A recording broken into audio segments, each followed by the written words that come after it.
Hey Cleaning Nation, I have a super sexy surprise for you. I am doing a complimentary live training on the entire Clean Profit Method, all 9 steps you need to grow your business this Wednesday, March 21st at 4 p.m. Pacific, 7 o'clock Eastern. If you want all the tools you need to bid properly and profitably, if you want to attract and keep the right clients, systematize your business, free up your time to work on the important things, create an automated employee attraction system, and finally have the business that you've always dreamed of, the one that you can picture so clearly in your mind. If that's you, go to GROW.my.com/free webinar right now. Hit pause on this podcast or video, whatever you're watching or listening to, and go to GROWMyCleaningCompany.com/free webinar right now and lock down your complimentary seat. This is going to be a live training. I will be staying on afterwards to answer all of your questions live in real time. So grab your spot right now at www.GROWMyCleaningCompany.com/free webinar. I'll see you there. Cleaning Nation, welcome to another episode of the Grow My Cleaning Company podcast. As always, I want to start the show by thanking you, Cleaning Nation, for being awesome. Thank you for subscribing to the show, for giving us ratings and reviews. If you haven't gone to iTunes and given us a rating and review, you're a mooch. And no, I'm just kidding. But if you love the show and want to contribute in any way, subscribe, rate, and review, comment on YouTube, give us some love, just engage with the community and share how we can help you, or if you're already getting value, how you're getting value, so we can all kind of grow together. That said, we are chatting with Carissa Moutuk from Queen Cleaning. I said it wrong when we were talking before. I'm like, I know I'm going to screw it up. I got way up in my head, but I'm going to try it again. From Queen Cleaning. See, I got it right. I just have to say it quick. Queen Cleaning services residential customers outside of Harrisburg, Pennsylvania. She told me the name of the town, but it was way too complex, like Mechanicsville. I got scared and it's outside of Harrisburg. I know how to say that. She decided to really dive in and do her business for real last year. She'd been cleaning just a couple houses for a while, and now she's ready to hire her first employee, which is like such a fun place, part of this business to be in. Carissa, welcome to the show. Hi, how are you? Do I have to address you as Her Highness, or is there any royalty involved? Carissa or Ms. Moutuk? You tell me. I want to make sure I give you the respect due a person in your position. No, Carissa's great. Okay, Thank good. you. And that's also a word I can say, which is also helpful, because that doesn't go for all of the words. There's many I cannot say. So I'm glad that you didn't, trick me into something I can't do. All right. So tell us how you got into the cleaning business. You kind of gave me a little bit of insight as to how you wandered in off air, and I would love to share that with the listeners.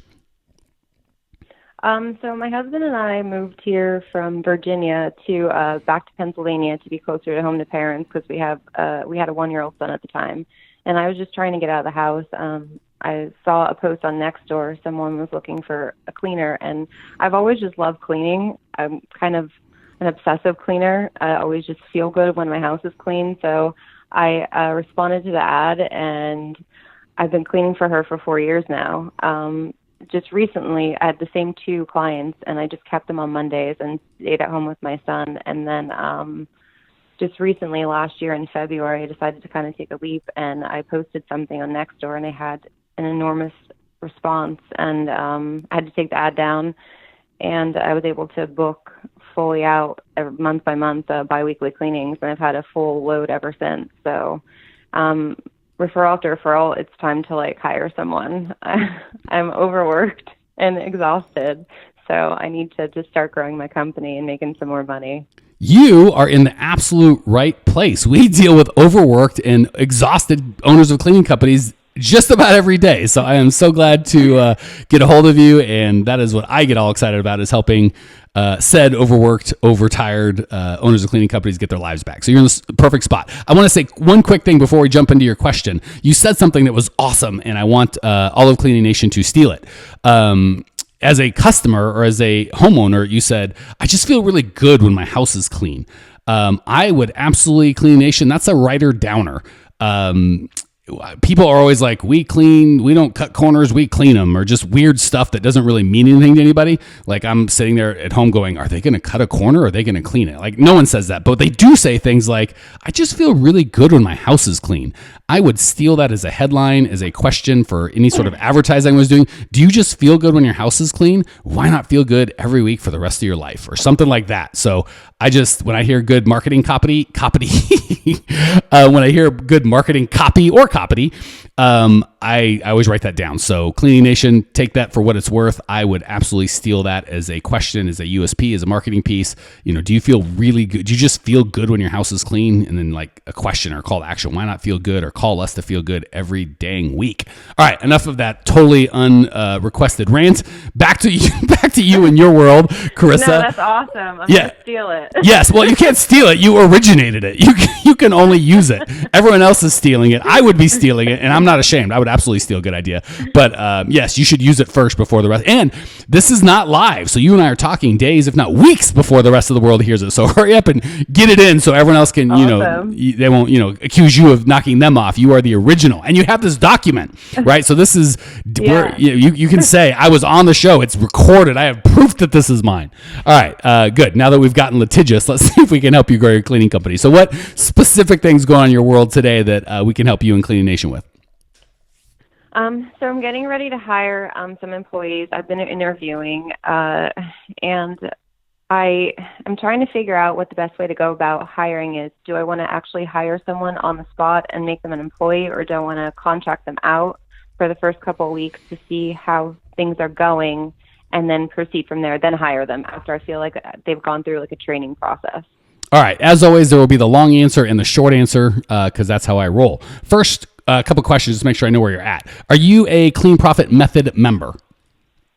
Yes. Okay, cool. Step 8, step 9. There's a lot of these. So, because you asked a bunch of different questions in terms of should I hire them first? Should I do go 1099? How do I do that? That's all covered in steps 7, 8, and 9, like in depth with templates and worksheets and exactly how to do it. So that's the short answer if you're a Clean Profit Method member.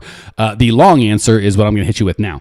So there's a couple things going in. First of all, I always try to start philosophically with what you need to believe, and then we get to tactically in terms of what you need to do. Because if you do quote unquote the right things, but you believe the wrong things, they tend to not work. But if you've got the right beliefs, then the tactics really supercharge those. But the beliefs have to come first. So the first belief that you've got to get is cleaning is not something you should be doing. A lot of people are tied to this weird made up thing of if I don't come, my people won't like me, or they'll be angry with me, or nobody can clean like me. I'm some sort of magic genie and everyone else will suck. And somehow everything's going to spin out of control and I'll get cancer if I stop cleaning. Just weird made up stuff.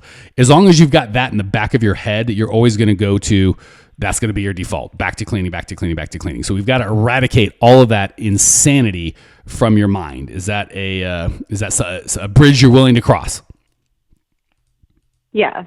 Okay. Yes. And it sounds weird. You're like, who cares? Just tell me what to do, Mike. But I got to tell you, I've coached enough people to know the people that in their heart of hearts believe that they're somehow letting their customers down or taking advantage or being jerks or being lazy or just some weird thing. Like if you believe money's evil and rich people are bad, it's very hard to become wealthy. And if you believe you're lazy or bad for not cleaning, it's very hard to stop cleaning. Go ahead. No, you're true. Like that's very true. There's this somewhat of a fear that the person isn't going to measure up and you're going to disappoint. But yeah, I'm trying to work past that. I'm ready. I want to push myself through it. And the best, easiest way I've kind of got to think of it that makes sense in my mind that might help you is you are absolutely right, by the way. Your cleaners will probably do 80% as good as you do, right? Just you care more because cleaning isn't a skill. It's not like people are getting nuts like, I'm better. No, you're not. You just care more, right? They probably clean their house better than they clean, but you care and it's your company. So yes, you're going to do better. So the two realities you can accept are I will clean everything and it'll be 100% to my standard, right? I'm perfect and it'll be just the best, which is of course a lie because you make mistakes just like everyone else, but you'll make less mistakes. Yeah. It'll be perfect, blah, blah, blah. Great. That's a reality, but you are done growing. This is pretty much as you'll ever be and you will stop here. Or you can hire people that if you do a good job managing and leading and coaching, they'll clean 80 or 90% as well as you can, but the sky's the limit. You can do infinitely better. You could have 1 million customers if you want, whereas right now you're kind of stuck with the customers that you have. So if you put it like that and you're like, yep, nope, I don't want to be that bigger. I just want to do a great job and I like cleaning and I don't need to grow, then it's not time to hire. If you're like, I'm not going to do this. I want to grow. I want to build something real. Then you're just going to have to accept the consequence of, people may not do as good of a job. That's just it. Guess what? They might steal from you. They might break stuff. They might quit. There's 1,000 terrible things employees might do. And it's all true, but that's why business owners make so damn much more money than cleaners, right? So you get to pick which camp that you want to be in. So it sounds like with that definition, you're like, enough of this cleaning nonsense. I want to be a business owner. Is that cool? Fair? Absolutely, yeah. All right, cool. So once we get that down, I know we spent a lot of time on that, but it's so important. If you don't have that down, hit pause, go on to another episode until you do get that down. The rest of it's not going to help. All right. So the first thing is you're going to decide cleaning's not good. You're not going to do it. Michael Gerber in E-Myth talks about a mechanic should never open an auto repair shop. A hairstylist should never open a salon because they're just going to be tempted to do the work. And when you're doing the work, you're not managing, which is the step up, or owning and leading, which is a step above that. I owned a car dealership, which was fantastic because I could not change a transmission or barely the oil. So I never was tempted to go wrench on the cars because I didn't know how. So just let's pretend you don't know how to clean and I'll make it easier. All right. Enough of that. So you mentioned one quick thing and I want to address, hey, should I start them as 1099 and go to W-2, blah, blah, blah. We'll talk about that really quick, but I don't want you or Clean Nation to get hung up on that. That's not important, right? The way I did it, and I think I liked it slightly better, but if this is going to make your whole process make it take longer for you to hire someone, then ignore it. Don't be like, oh, that's going to add another month. Just ignore it. So my slight preference was I would, and you have to check the laws in your state to make sure you're being legal. In Arizona, this was perfectly legal. We would say, hey, we're going to start you off as a 1099 contractor for a week or two. And I wouldn't say a week or two, it would be a week or 2 weeks, but you tell them, let's just say 2 weeks for this example, and make sure your core values fit, make sure you like it, make sure it just works out. And at the end of that 2 weeks, we're going to talk. And if you love it here and this is everything you thought it would be, and we think you're doing a great job, we're going to go ahead and hire you. And if not, you could just quit any time between now and then without any bad feelings. And of course, we're going to pay you for that work. We just don't want to hire you. And that worked for me just because, a third of the people, if you're good at owning a cleaning company, and 2/3, if you're not so good at it, are going to quit on the first day or two. And that just saved at the end of the year having a bunch of W-2s and a bunch of payrolls of like people that earn like $87 and it's just a pain in the neck. So it's not a huge thing. Please don't let that be an excuse to be like, oh, I don't know how to do this, so I'm just going to wait. Don't do that. If that complexity is going to hold you up, just hire them right off the bat and just deal with it. So is that fair? Like, yes, I like it a little better one way than another, but don't get up in your head like that's a big roadblock. Okay. Hey, Cleaning Nation, I have a super sexy surprise for you. I am doing a complimentary live training on the entire clean profit method, all 9 steps you need to grow your business this Wednesday, March 21st at 4 p.m. Pacific, 7 o'clock Eastern. If you want all the tools you need to bid properly and profitably, if you want to attract and keep the right clients, systematize your business, free up your time to work on the important things, create an automated employee attraction system, and finally have the business that you've always dreamed of, the one that you can picture so clearly in your mind. If that's you, go to GROW.my cleaningcompany.com/free webinar right now. Hit pause on this podcast or video, whatever you're watching or listening to, and go to GROWMyCleaningCompany.com/free webinar right now and lock down your complimentary seat. This is going to be a live training. I will be staying on afterwards to answer all of your questions live in real time. So grab your spot right now at www.GROWMyCleaningCompany.com/free webinar. I'll see you there. Yes. Okay. Yeah. No, it sounds awesome. First thing. Second thing is, people get uptight about, workers' comp, it's so expensive. I'm in New York, I'm in California, and no kidding, they are New York and California. Good Lord, those guys pay through the teeth in workers' comp. But the trick is you were not paying for that workers' comp. Your customers are paying for that. It is a cost of doing business. And a lot of people go, but you don't understand my competition. They're illegal. Blah, blah, blah. Okay, fine. Guess what? I'm sure there are coaches that'll, hobos under the freeways that'll give you free cleaning coaching for a nickel. I'm not competing with those guys because that's not what I do, right? So whatever they charge or don't charge doesn't really matter to me. My customers aren't interested in hobo advice. They want, and sorry if there's any hobos out there, no disrespect, but oftentimes not the best coaches. So that's fine. They're not my competition. That's not who I serve, right? So I don't worry about what they charge or what they do or don't do. Trust me, your customer that wants licensed, bonded people that have insurance and have been vetted in their home, not just hired guns that you're giving their house keys where their babies sleep to. They get it. They get that costs more money, right? Like, most places there's licensed contractors and unlicensed contractors. And some guys go, well, if I get an unlicensed guy that may not even be here legally, I can get it way cheaper. That's fine. We're not here to judge, say that's right, wrong, or indifferent. We're just saying we're not competing for that, right? You're not like, well, that guy charges nothing because he didn't have a license. Blah, blah, blah. Yeah, he's not chasing your customers. Your customers only want somebody that's licensed, and they're not interested in what that guy can do without a license. So you got to understand, yes, you're going to charge licensed, bonded, insured rates with actual workers that have workers' comp insurance. Because guess what? And again, I'm not a lawyer, but in most states, to my understanding, if somebody gets hurt on the job and they don't have workers' comp insurance, the homeowner or the business owner absolutely liable. So if they're like, yeah, that's fine, I don't care, sue me, that's not your customer. So if and when you have to raise rates because it costs more, yeah, the customer gets that. They're buying a person with insurance that's doing it right. Of course they expect that it's going to cost more money, right? So don't compare yourself to, I can't afford it because, this idiot down the road's uninsured and he charges nothing. Fine. If people want to do business with him, that's fine. Just like I'm not going to compete with a hobo offered advice at the freeway underpass for a nickel. So first advice, you got to make sure that you don't want to clean. Second advice, you have to understand the costs associated with performing payroll. You're going to want a payroll company. Please, please, please don't pay that in-house. Find an ADP or a Paychex or one of these big companies. It'll cost you like $200 a month. It's just not that much money. Pay them to do that and take all that headache away. If you've got a good one, they'll kind of coach you through this stuff, and they can even coach you on some of the workers' comp stuff. Find a good insurance agent, right? Oftentimes, depending on the state, your general liability guy or gal will be able to help you with workers' comp. Sometimes there's a state fund. Here in Arizona, they got a state fund that you can buy, or you can go private. And for me, the state fund was always cheaper because it's not for profit, right? They don't take any money out. They just put it back in.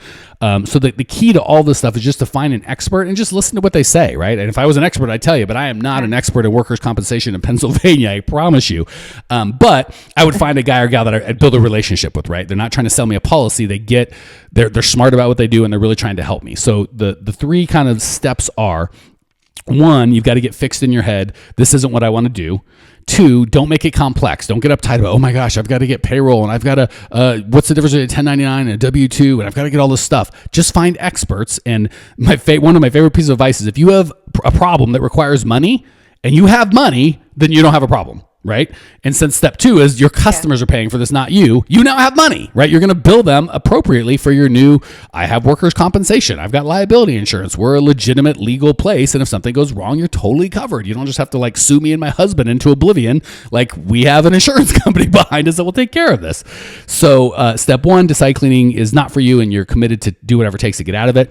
And that's what's best for your family, your company, your community. Step two, understand that the customers are going to be paying for this and they expect to pay for, when I walk into the Mercedes dealership, I don't yell at them that they're more expensive than Hondas. That's why I went to the Mercedes dealership. I expect that. Your customers have to feel the same way. And then the final thing is, since you are getting paid for this, pay professionals to do it. Don't do your payroll in-house. Again, I use ADP. They're fine, right? I'm not advocating for them, but just a big company that will take the liability. If they make a mistake and you have interest or penalties or back taxes due on the withholding side, they'll handle it. And it's so easy. You'll talk to them. They'll charge you like $50 a payroll or something. It's very inexpensive.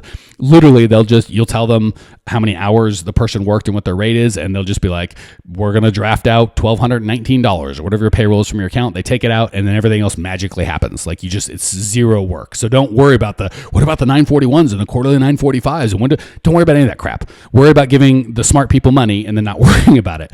Same thing with the workers' comp. Okay. Talk to 2 or 3 people, find somebody that you're comfortable with, get a couple quotes and just know that it's handled, right? A lot of people just get uptight because they get cheap. I can't pay an expert to do this. I have to be the workers' comp expert myself. No, you don't. You're a business owner. That's the last thing you want to be doing. So those are really the 3 steps. Understand that you don't want to clean and that's not what's best for you or your company or your family. Understand that you have a budget to pay for these things well because your customers expect to pay good money for good service. And then 3, pay the experts to do the hard technical work for you. And you do the important stuff of building a culture and building a community and all the stuff in the Clean Profit Method about hiring. Did that answer your question or did I dodge it in any way? No, yeah, that's right on. I did have 2 little smaller questions, I guess, kind of from that. Do you pay an independent, if you just use them as an independent contractor versus an employee, do you pay them more initially, or do you pay them I wouldn't. You can, but I wouldn't. Because again, it's a test thing. It's really like it's almost like, hey, this is an interview. Like I don't even say we're hiring you or putting you on as 1099. I say this is the final stage of the interview is I'm going to have you actually go clean houses. Obviously we're going to pay you for that because we're not trying to like trick you into giving us free labor. That's really sketchy, but we're not going to pay you a lot. The goal of this couple weeks isn't for you to make money. Yeah. Obviously we're going to pay you, whatever the way, whatever your entry level wages, pay that. I always did minimum wage, like not because I was trying to demean them or anything. I'm just like, hey, I want your commitment. So no, I wouldn't pay them a ton or extra. And again, if you're going to be like, hey, your test period is 9 months. Well, then they're like, hey, you're trying to screw me out of money, but it's a week or two. So I just didn't pay a ton because I didn't want them motivated. I wanted them motivated for the real job, the long-term thing, not like, ooh, he's going to pay me $12 an hour for training. Like that's not what I was going for. Did they answer your question? Okay. Yes. Okay. Yeah. What was the other one? Good. You said you had two little ones. There's another one? The other one was, is the independent, if they're independent contractors, are they bonded under my insurance or do they have their own? Ooh, that's a great question for your insurance guy. See, that's where I've been in business for 20 years. I know a lot of stuff and I go, I don't know. I'd ask I got a good insurance guy. I'd ask him. And the reason most of the time for Clean Nation, I've got a guy, right? If you need web or whatever, I've got a guy. Insurance just varies so much state to state. I certainly don't have 50 guys, right? Yeah. So you definitely want to get someone that knows your area and ideally someone that knows your space. Like, oh yeah, I've got a bunch of owners of cleaning companies as customers, right? I'm familiar with that. Like my web guy that I hand out, he's done a ton of websites for owners of cleaning companies. So he just has extra knowledge a lot of folks won't. So to answer your question, I don't know that, but that's a great question for your guy. But again, don't get hung up on that. Like, oh, there's all these details I need to know. No, there's not. The one detail you need to know is who's the guy or gal that's really good at this in my area, and then just let them handle it. Okay. And again, it's not a big deal. So if your expert says, yeah, I'm really uncomfortable with you doing that, they're not really covered by your thing, or if they are covered, but it'd be weird, and is your insurance expert, I'd prefer you not do that, then don't do it. Remember I said, like, it's not that big of a deal. Like, it's a slight preference for me. It worked for me in my situation. But if you're the expert that's doing your insurance says, well, I'm not sure, it's a little muddy, then just don't do it, right? Because it's just going to save you a little bit of time on the payroll side. But if you've got a payroll company, again, if you have a problem that requires money, you don't have a problem. Your payroll company is going to handle all these stupid W-2s anyway. So what do you care, right? A very slight preference, but don't get hung up on a detail like that, okay? Okay. All right. We need to have you back on in like 3 months. So you go hire, do fantastic or don't. Either way, call us back. Let us know how you do. I'm dying to kind of do a catch up and be like, hey, she hired her first person. It turned out great. It turned out terrible. She had to hire three, whatever. I would love to do a follow up with you. All right. I have been talking. We're already super long. We're going to hit a quick lightning round because I want to shut up for 9 seconds and hear what you have to say. First question, what's the best piece of advice you've ever received? Personal, professional, in your life on this earth? Best piece of advice. Never give up on anything you do. Work smart, not hard. That's two, but they're both so good, we're going to allow it. Well played. Question number 2, and this is my favorite question because this is where the good stuff comes out. What's the biggest mistake you've made in the cleaning business so far? So maybe we can learn from it and try and make different mistakes. I just think, I think my fear of failing and not being perfect has stopped me from moving forward. So it's moving past that. That's kind of my mistake that I made. Gosh, that is. And I probably should have had employees 6 months ago. I've never argued with anyone that said anything like I should have had employees fill in the blank ago. You were probably right. But I love that you get that. That's the first step. And for everyone that missed it, that was really profound. My fear of failure, I have to be perfect, stopped me from doing anything. And then that guaranteed my failure. That is so common among the folks I teach. And the first step is getting them to understand that fear of failure is not serving them. It's killing them because we think it's good, right? It's helping us. But you identifying this not, huge step forward. So thank you for sharing that. And Cleaning Nation, that's a gem you just got for free. Take it. All right, last question. What's one simple, easy to implement idea, something Cleaning Nation can just like do right now as soon as this podcast is over to make their lives or their business just even a little bit better? I am a huge fan of checklists. I write checklists for everything and go down my list every day and check off the things that I've done. And it's really helped me to kind of just move forward and get stuff done. checklists business. are probably the nerdiest thing that I do, and it drives my wife nuts. I'm such like, where's the checklist? Where's the checklist? And she hates my guts for it, but God bless you. I couldn't agree more. Checklists are awesome, and that is something you can just literally make a to-do checklist for tomorrow or right now. All right, Carissa, thank you so much for joining us. Thank you for sharing your passion, your desire to grow, where you're at in your business. I appreciate you. I know the Cleaning Nation appreciates you. Cleaning Nation, if you want to check out Carissa's show notes page and the special video I made just for you, it's at GROW.my Everything you need to grow your cleaning company right there. Check it out now. I will see you there. Congratulations! You are now 16% smarter. Still can't get enough cleaning goodness? Go to www.growmycleaningcompany.com for more of the good stuff. Ever want to be rich and famous? Owners of cleaning companies, as well as industry experts, can apply to be featured on the show by emailing our producer Natalie at support@growmycleaningcompany.com. Until then, don't miss out on all the latest cleaning industry lovin' at www.growmycleaningcompany.com. Check it out now.